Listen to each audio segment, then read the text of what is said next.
ආයිබෝවන් සුබ දවසක් කියලා මම ඔයගොල්ලන්ට මගේ විශ්වාධිපති channel එකේ මෙන්න අර්ථවත් වීඩියෝ එකක් දෙන්න තමයි බලාපොරොත්තු වෙන්නේ. මොකද්ද අර්ථවත් කියලා කියන්නේ මේ මම වීඩියෝස් වල වීඩියෝ ගොඩක් බලලා තිනවා මොනවද මේ බුදුහාමුදුරුවෝ සූකරමස් වළඳුවා. එතකොට අපිටත් මේ සූකරමස් වළඳන්න පුළුවන් කියන මස් මාංශ කන්න පුළුවන් කියලා අපේ මේ හාමුදුරුවෝම මේ වීඩියෝස් දානවා. එහෙම කරන්න එපා. බුදුහාමුදුරුවන්ට කවදාවත් නින්දාවක් අපහාසයක් කරන්න එපා.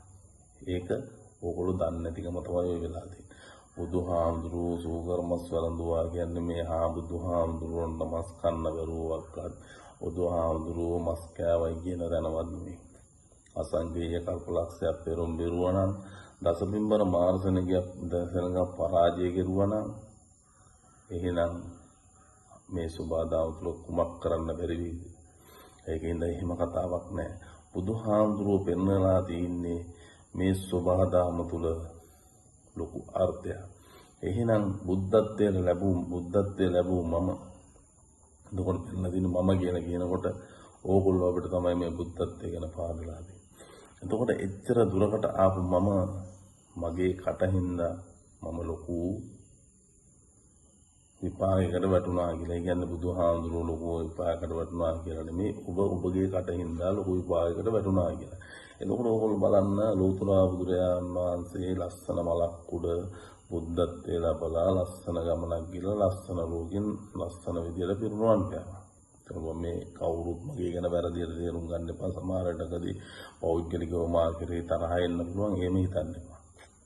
එතකොට ජේසුස් වහන්සේ ලස්සන රෝගින් ඉපදිලා ලස්සනට ඉන්නකොට යම්කිසි වේදනාකාරී ඉරණමකට ලක් වුණා.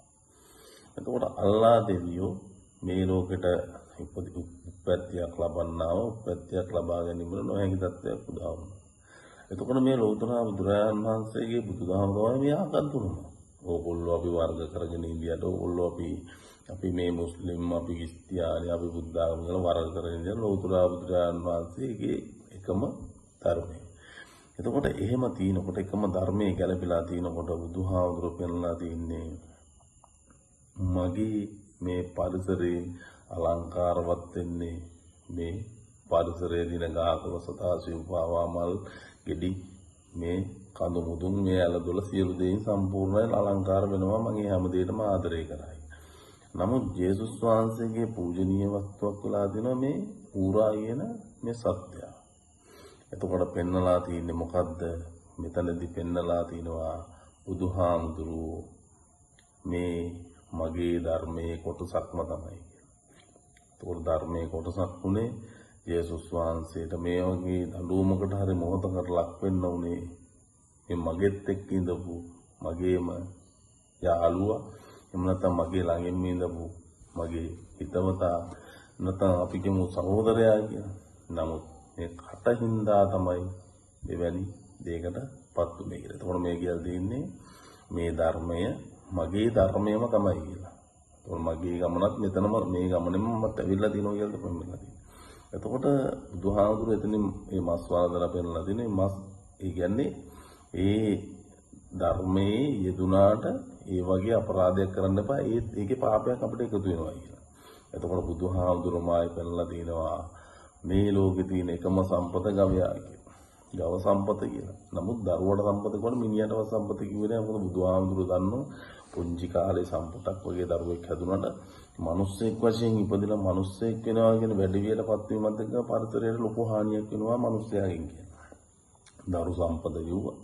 නමුත් ගවයා උපන්නාදීට වයසට ගිහිලා මැරෙනතුරුත් ගව සම්පත කියලා තිබ්බා. එතකොට පෙන්ලා දෙනවා මේ අල්ලා දෙවියන්ගේ දේව පූජාවටත් මේ ගවයාගේ පූජාව අවශ්‍යයි. නේ ගවයා තමයි මෙතන පූජා කරන්නේ. එතකොට තව පෙන්ලා දිනවා මේ ලෝකේ තියෙන නාග විසක්කා සමාන විසක් සංගවලා තින්නේ ගවයාගේ ශරීරය තුලයි කියලා පෙන්ලා දෙනවා. එතකොට එහෙම පෙන්නලා එතකොට බුදුහාමුදුරුවෝ පෙන්ලා තින්නේ මොකද්ද? මේ පරිසරයේ දින මේ තුනම මගේ ධර්මය. එන ඕගොල්ලෝ ඔක්කොම මගේ දරුවෝ. මගේ ධර්මයේ දෙන ඕගොල්ලෝ ඔක්කොම මගේ දරුවෝ. ඕගොල්ලෝ මේක වටහා ගන්න. මම ඔයගොල්ලන්ට හැකියපමණින් සලකුණු පෙන්වලා දිනවා වටහා ගන්න. එතකොට හාමුදුරුවෝ අපිට කියනවා මම වීඩියෝ වල දැකලා තිනවා බුදුහාමුදුරුවෝ සූකර මස් වළඳුවා මමත් මස් වළඳනවා. බුදුහාමුදුරුවෝ කිව්වම සෙල්ලන්නේ. යේසුස් වහන්සේ කිව්වා සෙල්ලන්නේ. අල්ලාහ් දෙවියෝ කිව්වා සෙල්ලන්නේ. ඔයාට මට වඳින කවුද මේකේ ඉන්නේ? කවුරුත් ඉන්නවද? කිසිම කෙනෙක් නැහැ. යේසුස් වහන්සේට වඳින අය කොච්චර ඉන්නවද? අල්ලාහ් දෙවියන්ට වඳින අය කොච්චර ඉන්නවද? ඒ වගේම ලෝතුරා බුදුරජාණන් වහන්සේට වැඳුම් බිඳුම් ලැබු අය කොච්චර නම් ඇද්ද?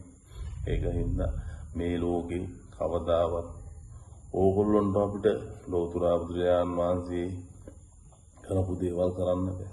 කරන්න පුළුවන්. ලොවින් එකෙක් එක් දෙයකට වෙයි සමත. දවසක කෙනෙක් බිහි වෙයි මේ ලෝකෙට. යේසුස් වහන්සේ කරපු දේවල් අපිට ඕගොල්ලන්ට කරන්න බෑ. දවසක බිහි වෙයි. අල්ලාහ් දෙවියෝ කරපු දේවලුත් අපි ඕගොල්ලන්ට කරන්න බෑ. දවසක බිහි වෙයි. ඉතින් ඒකින්ද කවදාවත් මේ ගමන මේ විදියට යන්න නෙමේ බුදුහාමුදුරුවෝ කියලා තියෙන්නේ. ඉතින් ඒකින්ද අපේ මනස සම්පූර්ණ විනාශකට හරවගෙන අපේ මේ හාමුදුරුවෝ මේ බුදුදහමට නිඳා කරගෙන බුදුහාම නිකන් ඒගොල්ලන්ගේ ජීවන උපාය කරගෙන ජීවත් වෙනවා. එතකොට බුදුහාමුදුරුවෝ පෙන්නලා දෙනවා මගේ ධර්මයත් ඔබට නොගැලපේ නම් ඔබ එතනින් අයින් වෙන්න කියලා. ඒ මොකද ඒ කියනවා තියෙන්නේ බුදුහාමුදුරුවෝ දැකලා තිනවා ඈත කාලේ වෙනකොට මගේ ධර්මයේ යෙදෙන අය මගේ ධර්මයට නිඳා කිරීමට උත්සාහ කරනවා කියලා. ඒක නිඳා කිරීමට උත්සාහ කරනකොට සාමාන්‍ය මිනිස්සයා මේතනින් අතරමං වෙනවා මේ පුද්ගලයා යන පාර කියනවා කියලා. ඒකින්ද එහෙම බෑ. බුදුහාමුදුරුවෝ දේශනා කරපු ධර්මයේ වටහා ගන්න මේ පරිසරයේ ගහකොළ සදාසිව්පාවට ආදරය කරනවා. පෙන්ලා තියෙන විපාක මොකද්ද? බුදුහාමුදුරුවෝ අසංගේ ලක්ෂයක් මේ ලෝකෙ උපැත්තිලා බලව පෙරුම් පුරවනම් වයිමයි කොයි කලම් මේ ලෝකෙ පෙරුම් පුරහෙද. එනම් මේ සියලු සත්වයෝ ලැබුණා නම් බුදුහාමුදුරුවෝ පෙන්ලා දෙන්නේ මේ ඔබගේ අම්මා වෙන්න පුළුවන් ඔබ මරායනකන්. ඔබගේ දරුවා වෙන්න පුළුවන්. ඔබගේ පියා වෙන්න පුළුවන්. නැත්තම් මේ සුබාදාවතුරු ඔබගේ කවුරුව ඥාතියෙක් වෙන්න පුළුවන් ඔබ මේ මරායන කන්නේ කියන දේ තමයි පෙන්නලා තියෙන්නේ. ඉතින් ඒකින්ද මේ ධර්මයේ කියන දේ වටහා ගන්නවා. ධර්මයේ කියන දේ මහදා ගන්න. ඒකින්ද මම මේ YouTube channel එකේ මම මේ කතා කරන අපේ හාමුදුරුවෝට ඒ වගේම මගේ මේ සහෝදරට මම කියන්නේ අපි සමාජයට හොඳ දැනුමක් දෙමු. වටිනා දෙයක් පහදා දෙමු. මේ සමාජයේ කොටගමු. මේ පුංචි මනස විනාශ නොකර පුංචි මනස අපි එළියට ගමු.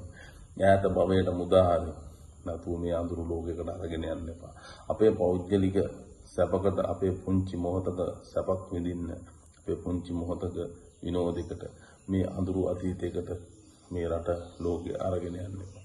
ඒ තමගේ මේ විශ්වාදී YouTube channel එකට subscribe කරලා මම මේ කරන කතා වලට කමෙන්ට් දාලා ඔයාලා මට බැනලා හරි දාන්න.